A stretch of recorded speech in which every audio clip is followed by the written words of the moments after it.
Jonathan Reynolds standing by for us this morning via Zoom. There he is in Derby, I think. It's good to see you. Thanks for taking the time to join us on the programme. Talk to me about this letter that's been sent to the Prime Minister. Put my glasses on, then I can read more detail. More than 600 lawyers, academics, retired senior judges saying, you know what, the British government would be breaching international law by continuing to arm Israel. I've been asking your colleagues about it all week, and none of them have wanted to say that we shouldn't. What do you think? Should we be pausing sending arms to Israel? Good morning, yes, from Derby. So the government should publish, Kay, the legal advice. So there is a very clear legal regime in the United Kingdom about arms exports where there is any danger of anything exported from the United Kingdom being involved in a serious breach of humanitarian law, then it cannot be exported. So if that threshold has been met, there should be no arms sales to Israel of anything that could be involved in that. And of course, the government will have had information on this. We believe the exceptional step of publishing that is the right response to the concerns that we have seen. And as I say, if that threshold has been met, the law of the UK should be followed and things should not be exported across that threshold. Well, let me put it this way, Mr Reynolds, if I may. Should the arms licences to Israel at least be suspended until the investigation into the killing of the British aid workers is concluded? Well, the regime is a robust one as it stands. The point would not be about suspending something. If anything is exported from the UK that could be at risk of being involved in a breach of humanitarian law, then it must not be exported. So I believe that the right thing to do is to apply that regime, and we need to see the advice from the government has received. There have been a lot of rumours as to what that would be. Publishing that transparently is the right step. And as I say, there's no question as to what happens if that threshold has been met. Those goods cannot be exported. What are you going to say to the families of those 3 British aid workers whose bodies are now on their final tragic journey back to the United Kingdom? You know, they want answers.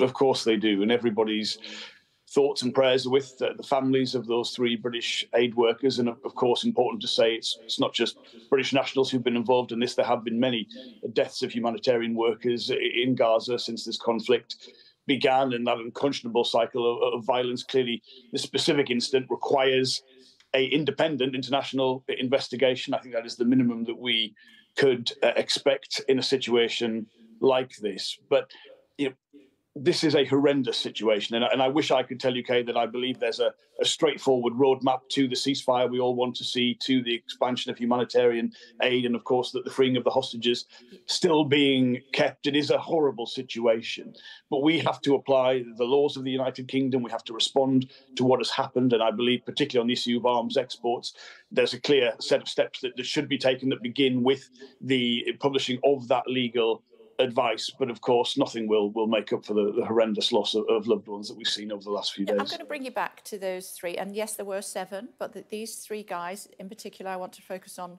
this morning. They were doing good in countries that were not their own. Previously, each of them served their country in uniform. They were spectacular human beings. One of my colleagues, he's a tough old character, and he's been in tears a couple of times over what's happened to these guys. How angry should we be at what's happened to them? We should be very angry. I mean, there can be nothing other than the unequivocal condemnation of what has happened to these 3 heroes, and as I say, reflecting something which has affected many humanitarian workers who heroically responded to the human suffering by going to a conflict zone, but nothing can justify what has happened to these 3 people. And of course, we need answers about that. We need to make sure the investigation is an independent one, that people have confidence in, is transparent. But for people who had served their country, who had gone to respond to this incredible human suffering, I mean, whatever your view of this conflict, there is clearly incredible human suffering going on in Gaza. For this to happen to them, and of course, in a way which frankly may reduce further the flow of aid because of the risks that we have seen here, to people who need it, it is unconscionable. Yeah, a war that wasn't theirs. All they were doing was trying to do good and feed people who couldn't feed themselves. Anyway, let's move on to what you want to talk about today, which is this non-dom tax loophole. Yes, well, we saw in the budget the government taking a flagship Labour policy. We have always believed that if people are resident, make their homes in the United Kingdom, they should pay United Kingdom taxation on their earnings. But we saw the government say they're going to steal Labour's policy on this in the budget, but we've learned since then there's a major loophole in those plans. So what should happen under what they announced is that anyone who's been resident in the UK for more than 4 years would pay taxation on their foreign earnings and income. There appears to be a loophole, which is that if you put your foreign assets into a trust before April next year, that will be exempt from inheritance tax. So that's a big loophole worth about £400 million a year to the Exchequer. And again, when public services are under such pressure, I think the government will find that hard to justify. Before I let you go, I want to talk to you about a story that we've been majoring on all week, and that is homelessness and the criminal justice bill, and the suggestion, it's in writing, I mean, it's there in black and white, that people, if they smell excessively, could be homeless people, could be arrested. Your thoughts? Well, I would condemn that unequivocally. No one should be living homeless in this day and age. And actually, the visible deterioration in what we've seen in the last 14 years compared to where we were at the end of the last Labour government on rough sleeping, I think, is indefensible from the government. We've had in Greater Manchester, through our Mayor, Andy Burnham, a real initiative on homelessness and rough sleeping, which has really yielded tangible results. So this can be tackled, but it will not be tackled by criminalising people. People need assistance if they're in this position. They need help, they need support. That can be delivered. And the fact we've seen progress in a place like Greater Manchester should be something that we take inspiration from and tackle across all of the United Kingdom. But what is Labour going to do about this wording? Obviously, you've been aware of it. It's come to the fore again this week. I mean, criminalising somebody just because they smell, it is in the bill at the moment. It will be looked at again when you all come back from the Easter recess. What are you going to do about that wording? Well, look, when we have a bill like this before Parliament, there's a process, there's a chance for us to put amendments, there's a chance for us to change it, and obviously the House of Lords plays a role as well. So we'll have the chance to tackle this specifically. But the message that we will be carrying is this is something that can be tackled if the political will is there. It's not a mystery. We know the kind of support and services that are required to do so. And we'll take the examples of the progress we've seen under Labour control, like in Greater Manchester, as to what is really necessary and effective in tackling homelessness. But you're going to get rid of this wording, aren't you? You're going to get rid of this ridiculous wording.